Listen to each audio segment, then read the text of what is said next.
We have learned from our studies that the ocean is often a metaphor for emotions and spiritual trials. We learned that when fishermen came back in with nothing, Yeshua sent them back out into the deeper water. Isaiah assures us that when we go through deep waters, God will be with us. When Yeshua sent his followers to the sea to travel, they soon faced a frightening storm. We learn from the story of Yeshua calming that storm that big trouble is likely to come suddenly. In the darkest part of the night and the worst of the storm, Yeshua leaves the shore and walks on top of the waves, above the turbulence and out to the boat.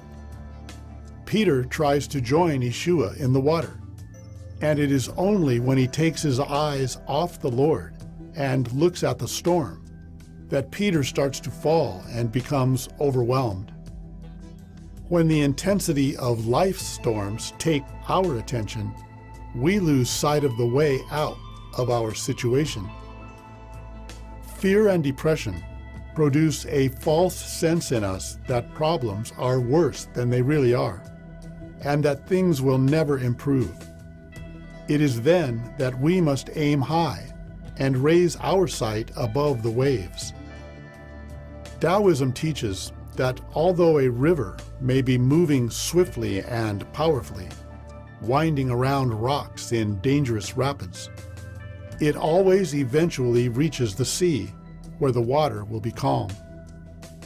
Our part is to aim high in steering calmly, wisely, and patiently without fear. In the biblical story of Jonah, a ship is again threatened by a storm, and the crew looks for someone to blame for their situation. Only Jonah looks at his own actions as having a part in what was happening.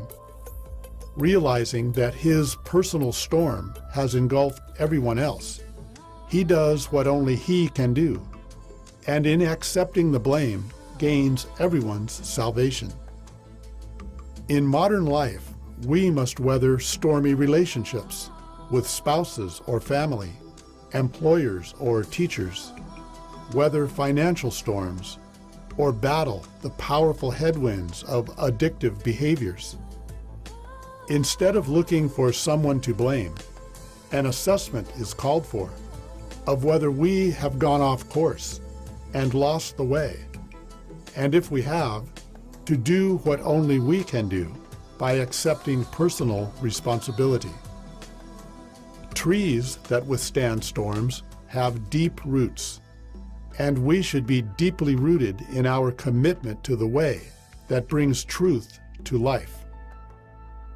Buddhism teaches that life's storms should be utilized as a source of strength, and there is great power in framing events, even disasters, in terms of potential progress.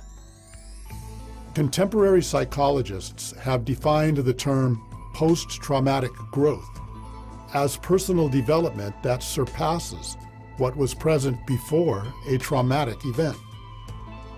As Bob Marley is quoted as saying, "You never know how strong you are until being strong is the only choice you have."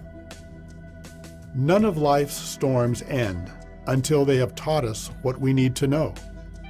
And the Bible tells us that even righteous people will have many troubles, but the Lord delivers them from them all.